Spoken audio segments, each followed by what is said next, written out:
এই সেই ground fertiliser, এটা হচ্ছে APTJ।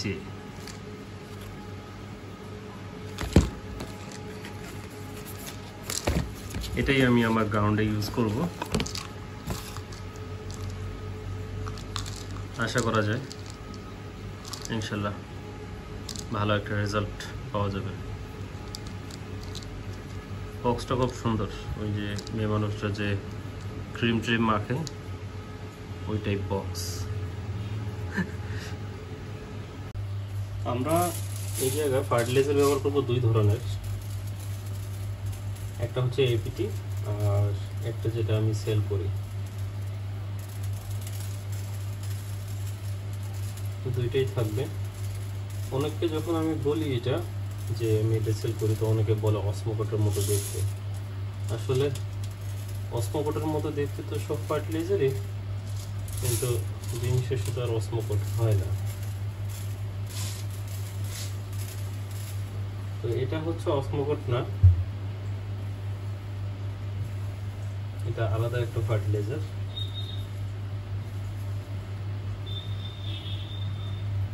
আর APTটা যেহেতু এটা ক্যাপসুলের মতো থাকে, তো ওইটা আমরা তো আর যেহেতু ট্যাঙ্ক এখন নতুনভাবে করতেছি, ওইটা ক্যাপসুলের মতো ব্যবহার করব না, ওটা ফুলে ব্যবহার করব। এটার ট্যাঙ্ক সাইজ হচ্ছে 24-24-18। এখন কথা হচ্ছে 24-24-18-এর ভিতরে আপনার ব্যাক সাম্প করা আছে, তো ব্যাক সাম্পের আবার কিছুটা স্পেস চলে গেছে। এটার হাইট হচ্ছে 18, আর এখানে নেট ক্লিয়ার লাইট ব্যবহার করতেছি। লাইটটা হচ্ছে নেট ক্লিয়ার, এখানে আসলে দেখা যায় না, এটা হচ্ছে নেট ক্লিয়ার লাইট। এটা নিয়ে একটা আমার ভিডিও আছে,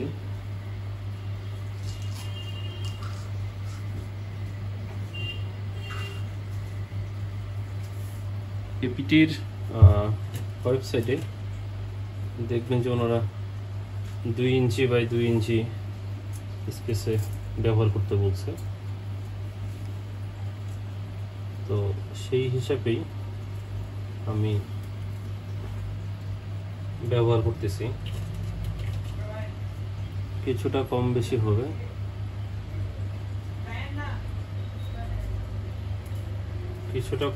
হবে, বাট এটা ইনশাল্লাহ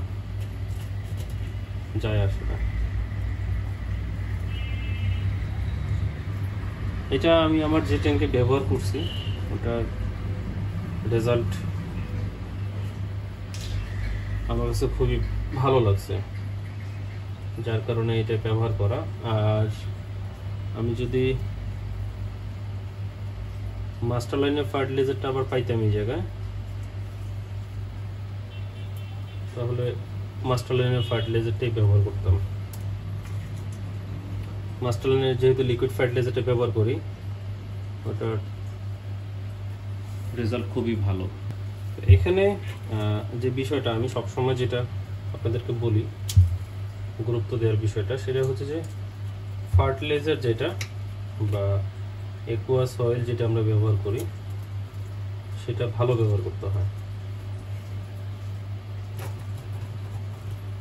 যদি ফার্টিলাইজারটা ভালো না হয়, তাহলে আমরা ভালো আউটপুট পাবো না।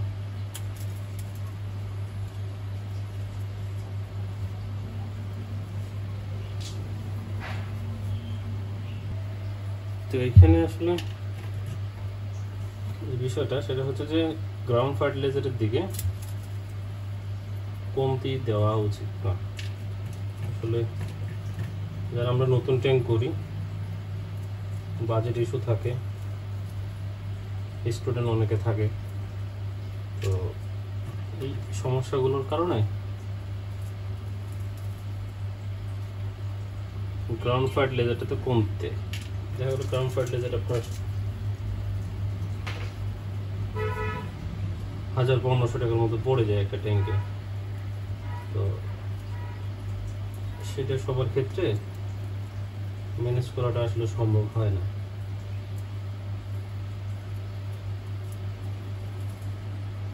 বাট আমি বলবো যে আপনারা অন্য কোথাও কিছুটা কমতি রাখে গ্রাউন্ড ফার্টিলাইজারটা একটু ইনভেস্ট করেন, বা যদি ট্যাঙ্ক করার চিন্তা ভাবনা থাকে তাহলে গ্রাউন্ড ফার্টিলাইজার টাকাটা আগে থেকে জমায় একটু আলাদা করেন। আপনার গ্রাউন্ড ফার্টিলাইজার যত ভালো হবে তত আপনি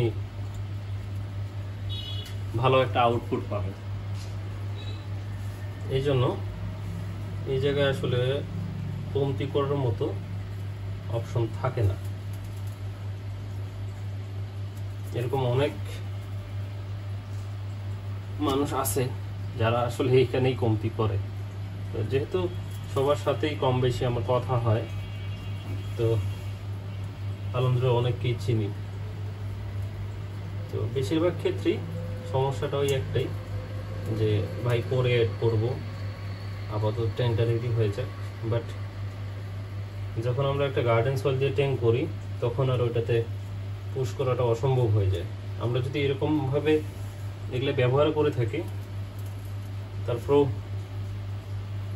ভালো আসলে রেজাল্ট পাওয়া যায় না। তাই আমি সবাইকে এটাই বলি যে গ্রাউন্ড ফার্টিলাইজারটা ট্যাঙ্ক করার সঙ্গে সঙ্গেই দিয়ে দেওয়া উচিত। এটাতে টোটাল ক্যাপসুল আমি ব্যবহার করতেছি 30 পিস, আর আমার যে গ্রাউন্ড ফার্টিলাইজারটা আছে ওইটা। আর এখানে হচ্ছে যে আপনার বাকি যেটা থাকবে এটা 2 মাস না 3 মাস পরেই আসলে আবার অ্যাড করব।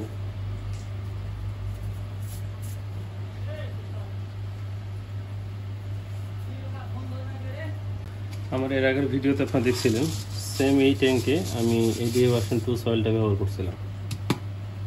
তো ওইটা ট্যাঙ্কটা 6 মাসের মতো ছিল, তারপরে ট্যাঙ্কটা রাখা হয় নাই, ওইটা নষ্ট করে দিই। 6 মাস ওরকমই হবে, 6 মাসের মতোই হওয়ার কথা বা একটু বেশি হইতে পারে। তো সেই সয়েলগুলো রাখে দেওয়া ছিল। তো সয়েল তো আসলে ফেলে দেওয়ার মতো না, তো ওগুলো আমি করছিলাম কি ওই রোদে দিয়ে শুকায় রাখে দিয়েছিলাম এতদিন। ওই সয়েলগুলোই আসলে এখন ব্যবহার করতেছি। অনেকে জিজ্ঞেস করেন যে ADA ভার্সন 2 সয়েলটা কতদিন যায়। আমি এটা নিয়ে একটা ভিডিও দিছি। আমার আলহামদুলিল্লাহ 2 বছর এর মতো ওই ট্যাঙ্কটার বয়স আর কি।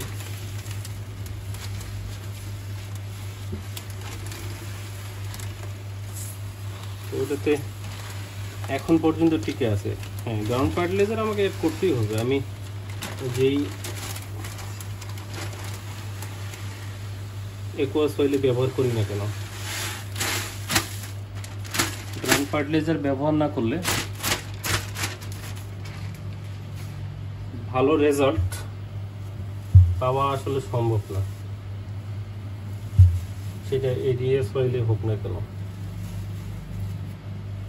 হয়তো আপনাকে 6 মাস 1 বছর দিবে, বাট আমরা যদি প্রথম অবস্থাতেই যদি এটাতে ফার্টিলাইজারটা অ্যাড করে নিই তাহলে সেটা আমাদের আরও দীর্ঘদিন যাবে।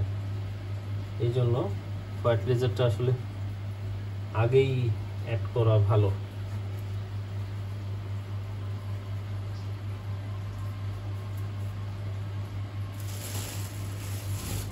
আর গ্রাউন্ড ফার্টিলাইজারের বিকল্প আসলে কোনো কিছুই না।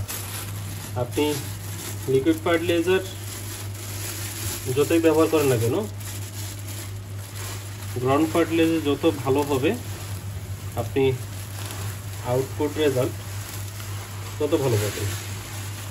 সেটা গার্ডেন সয়েল ট্যাঙ্ক বলেন বা একুয়া সয়েল ট্যাঙ্ক বলেন। যেহেতু আমি দীর্ঘদিন ধরে ব্যবহার করে আসতেছি, তো আমার কাছে তো এইটাই মনে হয়। যে আমাদের গ্রাউন্ড ফার্টিলাইজার যত ভালো হবে এর আউটপুট রেজাল্ট তত ভালো আসবে। অ্যাকোয়া সয়েলে যদি কারো স্প্রে থাকে তাহলে তো স্প্রে গান ব্যবহার করবে, একটু ভিজিয়ে নেবে। আর যদি না থাকে তাহলে এরকম একটা পলি দিয়ে জাস্ট এইভাবে হালকা হালকা করে পানি দেবে। এইভাবে হালকা হালকা করে পানি দিলে পানিটা আপনার কোথাও যাবেও না, উঁচা নিচেও হবে না, আপনার সয়েলও নড়বে না।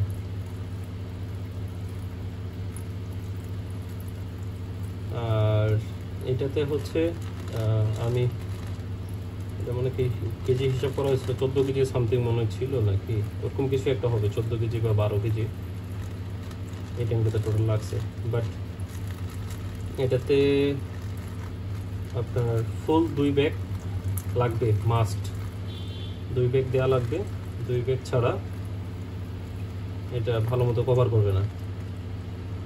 এটা আমি যতটুকু দিন ক্যালকুলেট করলাম আমার 2 ব্যাগের কম ছিল।